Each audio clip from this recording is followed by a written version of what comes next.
ఏకాదశి ఇవాటి నుండి మనందరి రక్షణ బాధ్యతను అమ్మవారు స్వీకరిస్తారనమాట.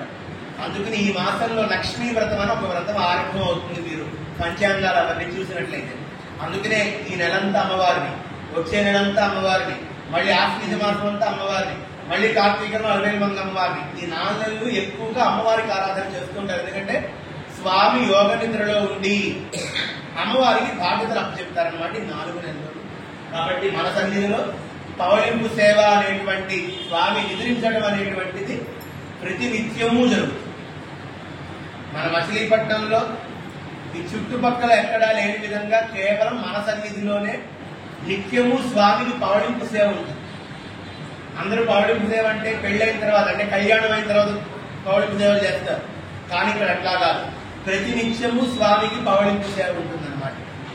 మన సన్నిధిలో 6 మేళాలు ఉంటాయి, 6 మూర్తులు ఉంటాయి. మీకు లోపలికి వెళ్తే అందరూ 6 కనిపిస్తారనమాట.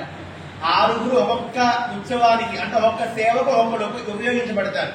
ఇలా 6 ఉండేటువంటి క్షేత్రం మన ఆంధ్రాలో మనదొక్కటే అని చెప్పుకుంటానికి ఎటువంటి అసయోక్తి లేదు. ఎందుకంటే ఇక్కడ ఉన్నటువంటి వారిని మూలమూర్తి అంటారు. ఆయన ఇలాంటి అలంకారాలు మనకి దర్శనాలు ఇస్తూ ఉంటారన్నమాట. ఆయన కింద ఒక చిన్న వెంకటేశ్వర ఉంటారు. ఆయన పేరు కర్మార్చ, ఆ పక్కన చెప్పారు ఇప్పుడు కర్మార్చ వేరము అంటారు. ఆయనకి ప్రతినిత్యము పూజ ఆయనకే జరుగుతుంది. పూజ పైన జరగకూడదు, ఎవరు జరగాలి? పూజ ఈయనకి జరగాలి. అలానే ప్రతిరోజు స్వామికి అభిషేకం చెయ్యాలి. రోజు పెద్ద అభిషేకం చేయడం కుదురుతుందా? నెలకొకసారి జరుగుతుంది ధనిష్ట నక్షత్రానికి. కానీ ప్రతినిత్యము ఇంత చిన్న మూర్తి ఉంటారు. ఆయన స్నపన బేరము అంటారు. ఆయనకి అభిషేకం జరుగుతుంది ప్రతినిత్యం. ఇప్పుడు ఎంతమంది గురించి చెప్పుకున్నాం మనం? 3 గురించి చెప్పుకున్నాం. ప్రతి ఏకాదశికి స్వామి బయటకు వచ్చి ఊరేగుతారు. ఇవాళ ఉన్నది వాళ్ళ సేన సేవ కాబట్టి ప్రత్యేకించి కాబట్టి ఇవాళ ఉన్నది. ప్రతి ఏకాదశికి స్వామి గుడి చుట్టూ ప్రాకారం చేస్తారు, కళ్యాణాలు, ఉత్సవాలు స్వీకరిస్తారు. ఆయన పేరు ఉత్సవమూర్తి అని పేరు. ఎంతమంది గారికి? 4 గారు. ఇంకా 2 ఉంటారు. ఒకళ్ళు యజ్ఞమూర్తి అంటారు. యజ్ఞమూర్తి అంటే ప్రతిరోజు నిత్యోత్సవం చేయాలి శాస్త్రం. అంటే దేవుడు ప్రతిరోజు ఊరేగింపు చేయాలి. రోజు ఉత్సవమూర్తిని ఊరేగింపు చేయాలంటే మామూలు ఊరేగింపుగా మనుషులు ఉంటారు, బాబు. కానీ యజ్ఞమూర్తి అని ఒక చిన్న మూర్తి ఉంటారు. ప్రతిరోజు ఉదయం పూట బలిహారణ వేశాక, బలిహారణ చుట్టూ అన్నం వేశాక ఆ మూర్తి గుడి చుట్టూ ఒక దర్శనం చేసి లోపలికి వెళ్తారు. చిన్నగా ఉంటారు అన్నమాట. ఆయన యజ్ఞమూర్తి అంటారు.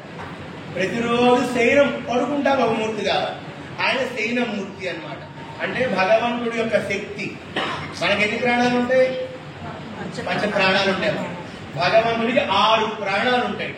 6 చోట్ల ఉంటాయి. అలా ఆ ప్రాణం అనకూడదు, 6 శక్తులు అనమాట. 6 శక్తులు ఏక చోట ఆరాధన జరపబడేటువంటి క్షేత్రం ఏదైనా ఉందంటే అది మన ఈ యతిరాజ భవన క్షేత్రంలో ఉన్నటువంటి స్వామి. అలానే ఏదో పూజ చేయడానికి వీల్లేదు. 6 ఆ రహస్య మంత్రాలు ఉంటాయి.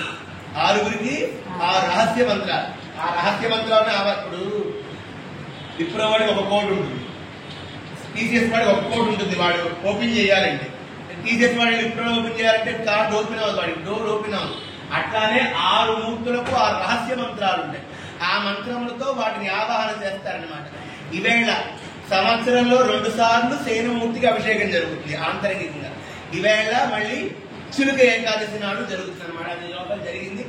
ఈవేళ కాస్త 9:30 వరకు భక్తులు వస్తూ ఉంటారు కాబట్టి 9:30కి నిత్య పవళింపు కార్యక్రమం ఉంటుంది అనమాట. అప్పుడు దాకా ఉంటే మీరు ఉయ్యాలని ఊపచ్చు. మీరందరూ ప్రతిరోజు 7:45 నుంచి 8 లోపల స్వామికి పవళింపు సేవ ఉంటుంది.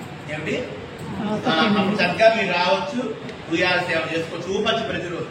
అలానే ప్రతిరోజు 6 గంటల నుంచి 7 లోపల, 7 గంట లోపల స్వామి సుప్రభాత సేవ ప్రతిరోజు ఉండు. సుప్రభాతం తిరుపతిలోనే కాదు, మన ఊళ్ళో కూడా ఉండు సుప్రభాతం.